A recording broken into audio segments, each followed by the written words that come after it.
Assalamualaikum warahmatullahi wabarakatuh. Anak-anak, pada kesempatan kali ini kita akan belajar tentang termokimia. Termokimia itu sendiri adalah cabang dari ilmu kimia yang mempelajari perubahan energi atau kalor yang menyertai reaksi kimia. Kalian masih ingat ya tentang hukum kekekalan energi, bahwa energi itu sendiri kan tidak dapat diciptakan atau dimusnahkan. Energi hanya dapat berubah bentuk dari suatu bentuk ke bentuk yang lain. Selain itu, energi dapat berpindah dari sistem ke lingkungan atau sebaliknya.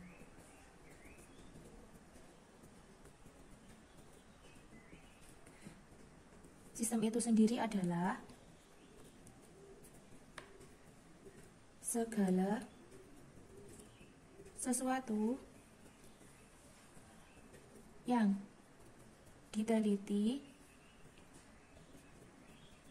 perubahan energinya, sedangkan lingkungan adalah segala sesuatu di luar sistem. Adapun berdasarkan interaksinya dengan lingkungan,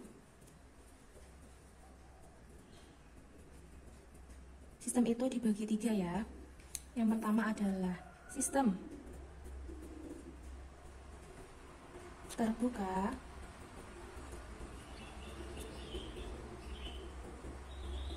sistem terbuka itu sendiri adalah sistem yang memungkinkan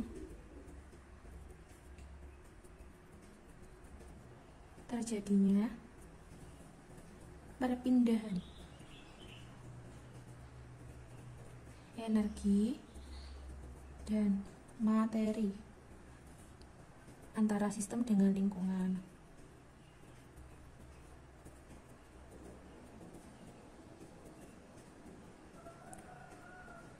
Contohnya adalah reaksi antara batu kapur dengan air di dalam gelas terbuka. Di sini batu kapur dengan air sebagai sistem dan gelasnya sebagai lingkungan. Ketika batu kapur direaksikan dengan air, ya, dia akan menghasilkan energi atau kalor ya, yang dapat berpindah dari sistem ini ke lingkungan. Buktinya lingkungannya atau gelasnya yang notabene-nya adalah gelas yang terbuka itu, dia terasa panas. Jadi ini membuktikan terjadi perpindahan energi dari sistem ke lingkungan. Untuk perpindahan materinya, itu contohnya adalah gas-gas hasil reaksinya itu dapat keluar ke lingkungan. Yang kedua adalah sistem tertutup. Sistem tertutup adalah sistem yang memungkinkan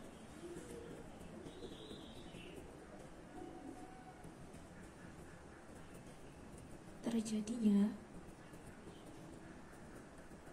perpindahan energi antara sistem dengan lingkungan, tetapi tidak terjadi perpindahan materi. Contohnya adalah batu kapur dengan air di dalam botol ya. Ini botol yang rapat, botol yang tertutup. Di sini batu kapur dengan airnya ini sebagai sistem, dan botol yang tertutup rapat ini sebagai lingkungan. Penjelasannya adalah reaksi antara batu kapur dengan air ini kan menghasilkan energi berupa panas dan menghasilkan gas-gas.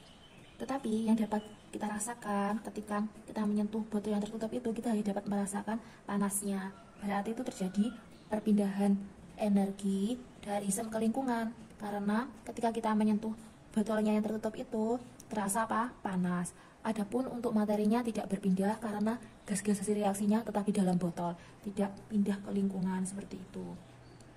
Kemudian yang ketiga ada sistem terisolasi.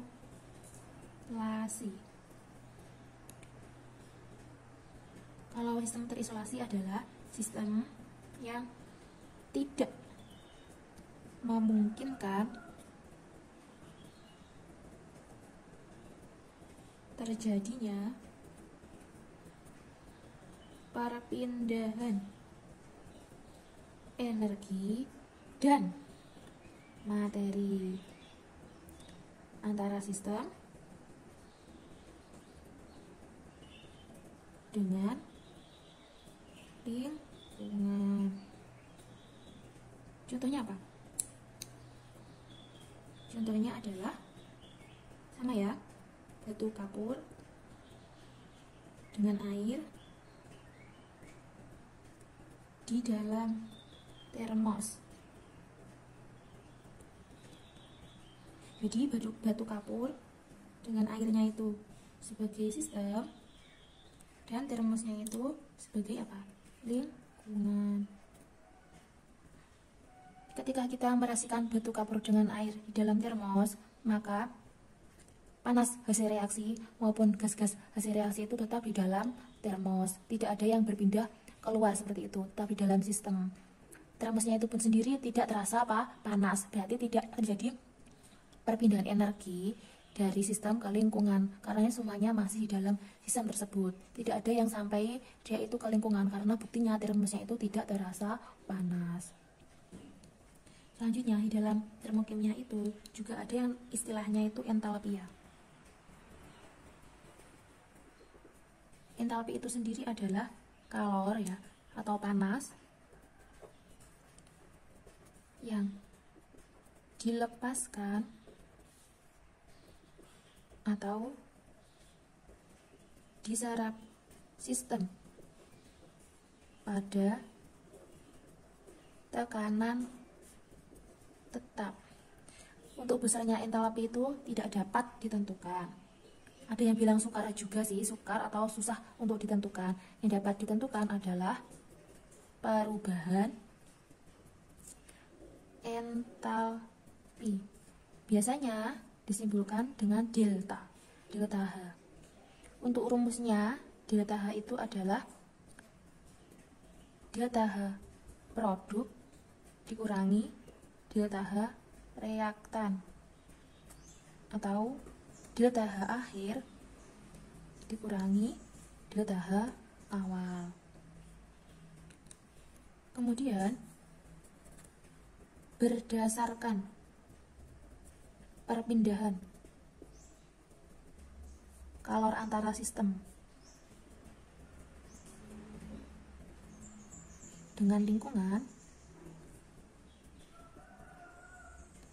reaksi termokimia itu dibagi menjadi dua.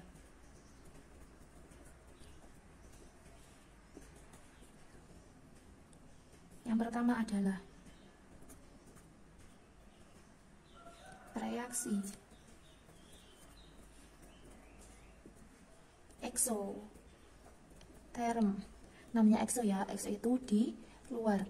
Tolong perhatikan baik-baik penjelasan tentang reaksi eksoterm ini ya.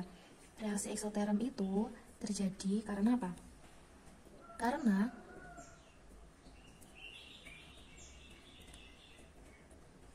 entalpi atau H dari reaktan ya, itu lebih besar daripada entalpi produk.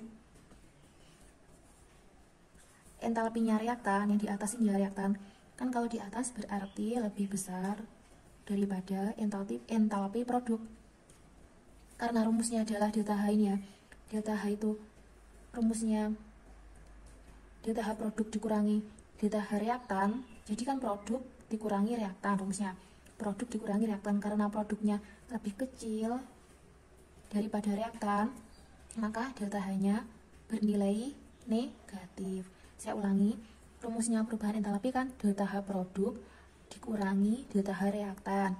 Karena delta H produk, ini P ini, produk P ini lebih kecil, kan di bawah lebih kecil daripada delta H reaktan yang di atas, sehingga delta H-nya bernilai negatif.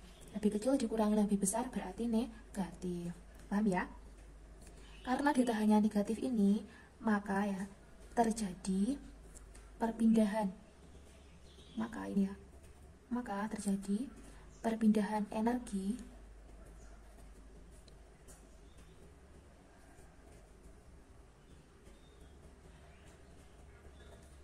dari sistem, yaitu energi ya, yaitu apa? Energi dari sistem ke lingkungan.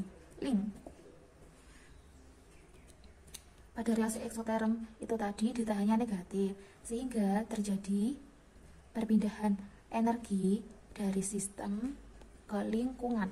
Itu lingkungan ya, dari sistem ke lingkungan. Karena energinya yang berupa panas atau kalor berpindah dari sistem ke lingkungan, itu menyebabkan suhu di lingkungan. Suhunya di lingkungan itu menjadi naik, semakin bertambah. Saya ulangi, delta H negatif pada reaksi eksoterm ini menyebabkan energi dari sistem berpindah ke lingkungan. Energi atau kalor atau panas yang berpindah dari sistem ke lingkungan menyebabkan suhu lingkungannya bertambah atau semakin panas. Paham ya? Jadi makanya ketika kita menyentuh gelas yang di dalamnya ada batu kapur yang bereaksi dengan air, itu kan terasa panas. Itu membuktikan bahwa energi berpindah dari sistem ke lingkungan karena lingkungannya atau gelasnya itu terasa panas. Yang kedua adalah reaksi endoterm. Kalau reaksi endoterm ini lawannya ya, lawannya dari eksoterm. Endo itu artinya kan di dalam, ke dalam. Reaksi endoterm ini terjadi karena H atau entalpi dari produk ini lebih besar daripada entalpinya reaktan. Ini P produk ya, produk ini reaktan. Rumusnya delta H kan delta H-nya produk dikurangi delta H-nya reaktan. Karena delta H-nya produk ini lebih besar daripada delta H-nya reaktan, lebih besar dikurangi yang kecil ya, itu berarti delta H-nya bernilai positif. Karena delta H-nya bernilai positif, maka terjadi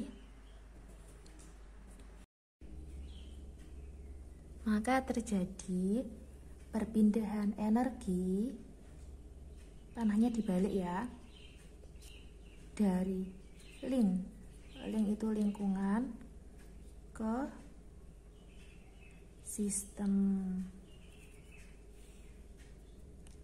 Jadi pada reaksi endoterm itu, karena delta H-nya positif ini ya, maka terjadi perpindahan energi dari lingkungan ke, panahnya ke sini ya, berarti ke sistem. Karena energi dari lingkungan itu berpindah ke sistem, karena apa? Energi dari lingkungan itu berpindah ke sistem atau panas dari lingkungan berpindah ke sistem, maka suhu di lingkungan itu suhunya turun atau semakin negatif. Makanya pada reaksi endoterm itu ketika kita menyentuh lingkungannya itu terasa dingin. Gini ya, saya kasih tips biar lebih mudah. Kalau yang reaksi eksoterm ini kan panahnya ke bawah. panahnya itu ke bawah. Panah itu selalu mengarah ke produk. Jadi pada reaksi eksoterm maupun endoterm, panahnya selalu mengarah ke produk. Pada reaksi eksoterm, panahnya mengarah ke produk, produknya di bawah. Kalau dia menuju ke bawah, itu berarti negatif. Pada endoterm, panahnya itu juga selalu mengarah ke produk, tapi produknya itu di atas. Kalau ke atas itu tandanya positif. Ingat-ingat ya, panah selalu mengarah produk atau produk, panah selalu mengarah produk atau produk. Dan kalau arahnya ke bawah itu negatif, kalau arahnya ke atas positif. Pada eksoterm ini tadi, suhu di lingkungannya bertambah atau semakin panas. Ketika kita menyentuh wadah atau lingkungan tempat reaksi yang semakin panas, itu berarti reaksinya eksoterm. Ketika kita menyentuh wadah ya atau lingkungannya, misalnya gelas yang semakin dingin, berarti reaksinya apa? Endoterm. Semoga dapat bermanfaat. Mohon maaf bila ada kesalahan. Wassalamualaikum warahmatullahi wabarakatuh.